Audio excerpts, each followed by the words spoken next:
Theodore. There's another story coming right up, and you can always learn more about Theodore Tugboat on the internet. Find us through PBS Online.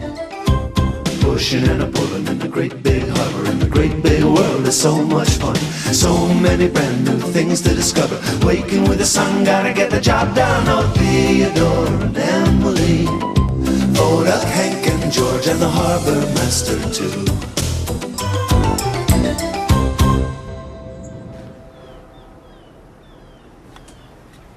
Oh, hello again. Do you know that there are many strange things beneath the waves? Oh, mysterious, magical, marvelous things. But you can't always believe everything you hear. For example, have you heard the tale of the lost city of Atlantis? It's about a whole island of people that live at the bottom of the ocean. How do you suppose they keep their hats on? And then there's a story of a fellow named Neptune who has a big long beard and rides a dolphin. And in Scotland, well, they say they have something called the Loch Ness Monster. It's supposed to be a big creature that lives in a lake. You know, I guess every watery place you can name has got some fantastic story to tell about itself. And here in the big harbor, we have our own special story. And it all began the day that Hank saw a mermaid.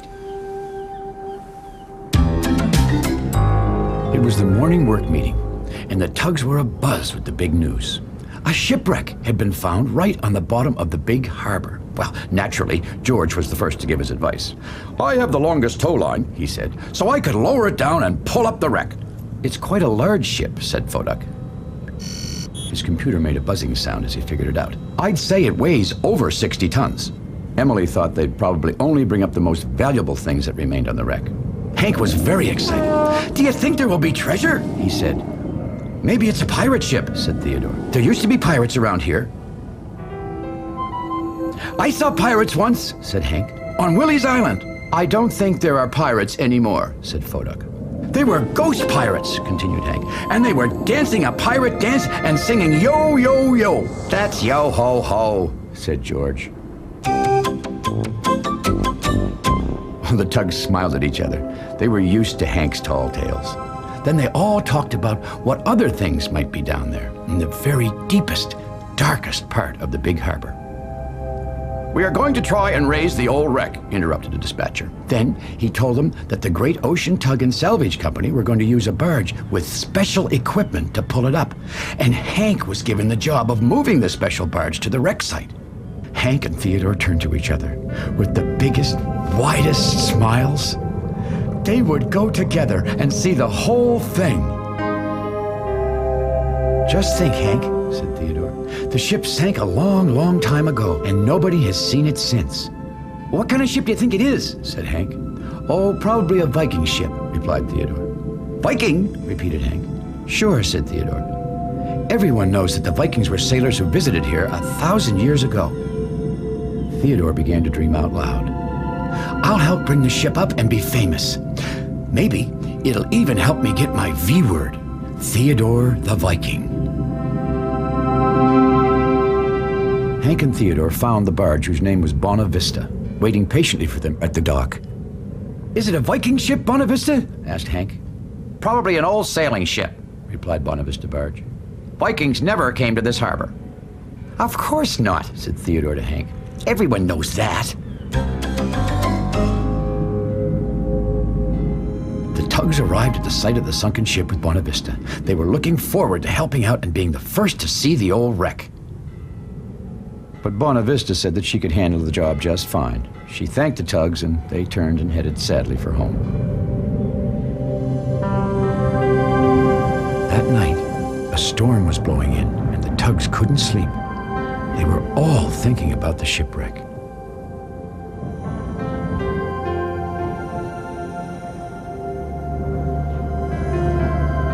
"Bonavista's out there right now," said Theodore, "bringing her up."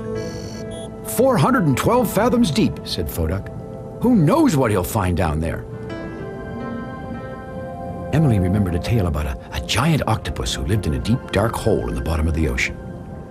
George had heard stories of strange fish all covered with electric lights like Christmas trees, but flat as pancakes with eyes attached to long strings of spaghetti. What could be down there, lying quietly for so long beneath the sea. The tugs all shivered. "I know," said Hank, startling the other tugs. "A giant lobster with a nose like an elephant. I saw one once." "Yes, and I see a tiny tug with a nose like Pinocchio," said Emily. And everyone had a good laugh about that. The wind began to blow harder. "We better tie down," said Fodak. "Feels like there's a big storm coming." One by one, the tugs tied themselves safely to the dock and pressed in close to each other. They were still thinking about what might be down there, in the very deepest, darkest part of the big harbor. The next morning dawned bright and clear, with only a few crumbly clouds left over from the night storm. Hank was already up and hurrying out to the shipwreck site where he found Theodore. They smiled excited smiles to each other. They were both thinking the same thing. They couldn't wait to see what the barge had brought up. Bonavista barge was just waking up. Some pieces of the old shipwreck had been raised to her deck. "What did you find?" asked Theodore. "Was there treasure?" said Hank. "Giant octopuses?" The barge told the tugs that last night, as she was raising part of the old ship, the storm blew a special piece back into the water. "What piece?" asked Hank. But just as the barge was about to say, the tugs heard Petra the pilot boat whistle for them. That meant it was time to go to work. "You better get going," said Bonavista. Hank and Theodore floated off, more curious than ever about the shipwreck. When Hank had finished his work, he decided to see what interesting things had washed up on the shore from the storm.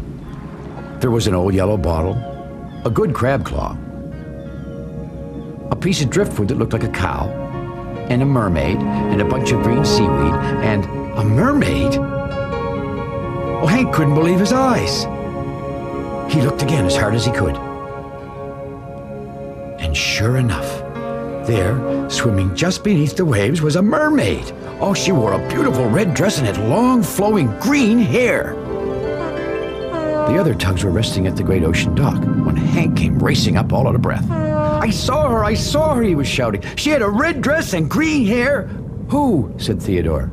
Hank was talking so fast the tugs couldn't understand a word he was saying. A mermaid, shouted Hank. "I saw a real, live, real mermaid." The other tugs followed Hank as he led them to the shore where he had seen the mermaid. "She was waving to me," Hank was saying.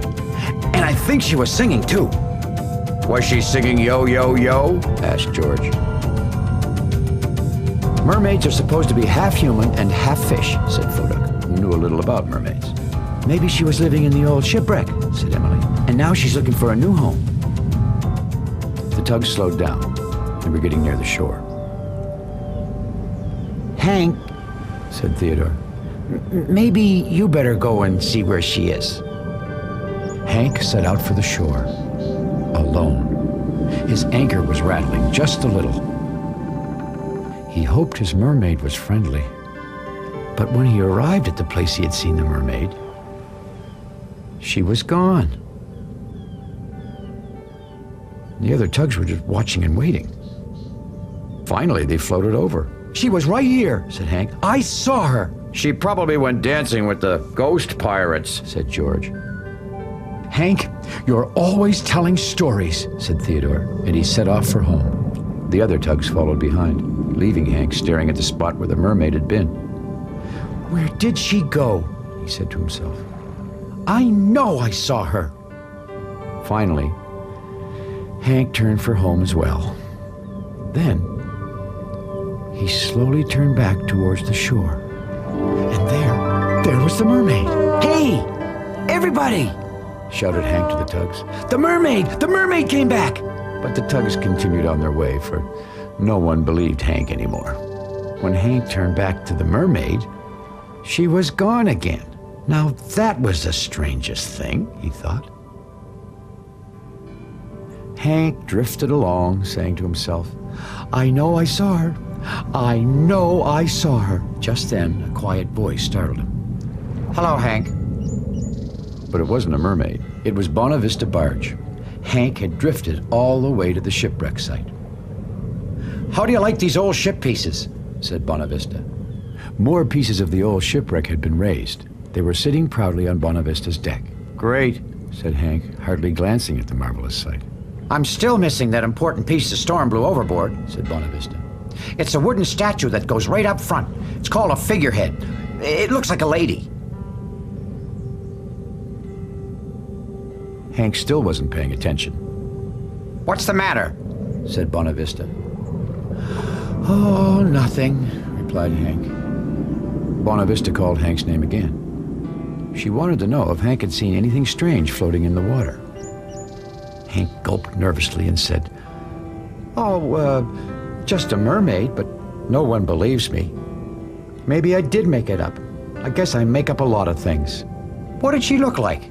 Asked the barge. She had a red dress and green hair, said Hank. And much to his surprise, Bonavista wanted Hank to show her, and right away. Oh, dear, said Hank to himself as he set off with Bonavista. He certainly hoped that mermaid was there this time. Soon they arrived at the place where Hank had seen the mermaid. Sometimes she's there, said Hank. Sometimes she isn't. But mostly, said Hank softly, she isn't. There was no mermaid to be seen this time. Hank began to turn around with Bonavista. Stop, called Bonavista suddenly. Hank stopped and slowly turned again toward the shore where Bonavista was looking. And there, floating just beneath the waves, was the mermaid. See, Bonavista, a mermaid, shouted Hank. I knew I saw her, a real live mermaid. Bonavista barge smiled. She explained to Hank that what looked like the mermaid was really the old ship's figurehead, the carved wooden statue of a woman that she had been looking for. Sailing ships sometimes put them on their bows for good luck. And then Hank saw that her green hair was really seaweed. The tide was carrying the statue out to sea again. That's why you could see her sometimes, and sometimes not, said Bonavista. The tide was taking her in and out. Well, Hank was very disappointed. So it wasn't a real mermaid after all. Now no one will ever believe me again, he said. But Bonavista had an idea.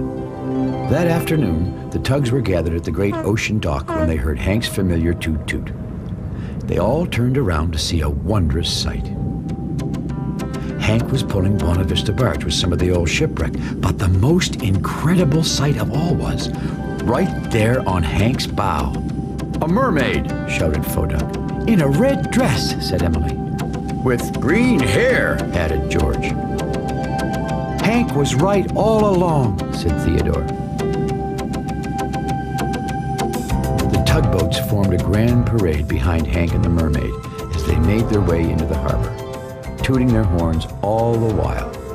And what a sight that was. And they all heard Hank singing, Yo, yo, yo.